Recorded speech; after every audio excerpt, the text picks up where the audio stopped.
The blood-soaked shadows. The story begins on a stormy night, with the camera panning toward an old, decaying manor deep within the woods. The manor is enormous but neglected, with vines creeping up its stone walls and windows darkened by layers of dirt. Lightning strikes in the distance, briefly illuminating the house, and a loud crash of thunder follows. The front door hangs slightly ajar, as if inviting someone or something in. A group of friends, Sarah, Mark, Linda, and James, arrive at the manor, seeking shelter from the storm. They're soaked, their clothes clinging to their bodies as they rush inside. The entrance hall is eerie and cold, with water dripping from the ceiling. Dust covers the furniture, and an unsettling silence fills the air, broken only by the occasional creak of the old building. They exchange nervous glances but decide to stay, unaware of the horrors that await them. As they explore the manor, they find a grand dining room with a long, rotting table in the center. A candelabra, though covered in cobwebs, suddenly lights up on its own. The flames flicker, casting eerie shadows on the walls. Linda notices a strange symbol carved into the table, which begins to glow faintly. The friends feel an icy wind rush through the room, and the door slams shut behind them. Panic sets in as they realize they are not alone. The friends stumble upon a room where the floor is sticky with fresh blood. The walls are smeared with handprints, and the metallic scent of blood is overwhelming. In the center of the room lies a bloody, tattered dress, as if someone was violently torn from it. Sarah screams and backs away, but the door behind them disappears, leaving them trapped. The room begins to pulse, the blood on the walls seeming to move as if alive, and whispers fill the air, urging them to leave. But there's no way out.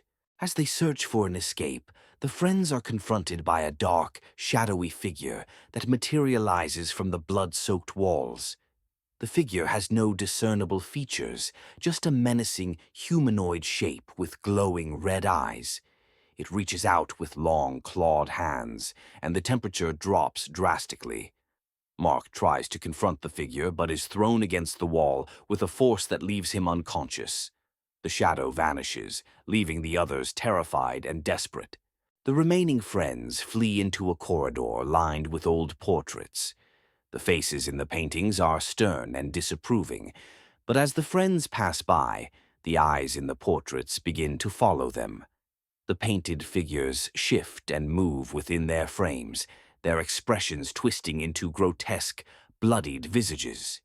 Suddenly, blood starts to seep from the canvases, dripping onto the floor and forming pools at the friends' feet.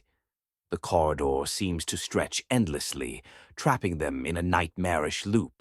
Linda becomes increasingly hysterical, convinced that the manor is playing with their minds.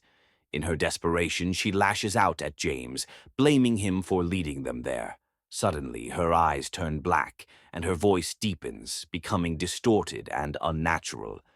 The others realize too late that she's been possessed by the dark force inhabiting the manor. Linda attacks James with inhuman strength, her hands dripping with blood. Sarah and Mark are horrified but helpless as they watch their friend transform into something monstrous. Sarah and Mark, barely escaping Linda's attack, find themselves in the manor's attic, filled with old, dusty relics and broken furniture. But the attic is also a slaughterhouse.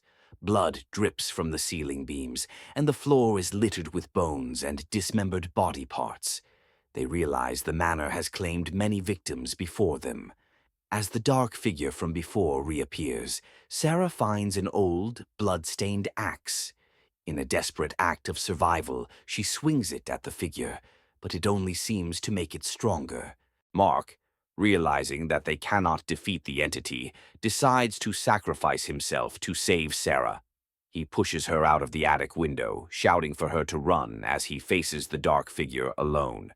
As Sarah lands painfully on the ground below, she hears Mark's screams echo through the manor. The entity consumes him, and the entire house begins to shake violently, as if reacting to the blood sacrifice.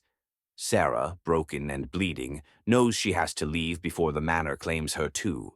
Sarah limps through the forest, the burning manor collapsing behind her. Her face is smeared with blood and her clothes are torn. The storm has passed, but the forest is still dark and foreboding. As she reaches the edge of the woods, she hears a whisper in the wind, calling her back. She turns to see the shadowy figure standing in the distance, watching her. Despite her injuries, Sarah runs as fast as she can, never looking back. The figure remains, a reminder that the blood-soaked shadows of the manor will haunt her forever. If you enjoyed the video, do not forget to subscribe my channel and hit the bell icon so that you can get our video first.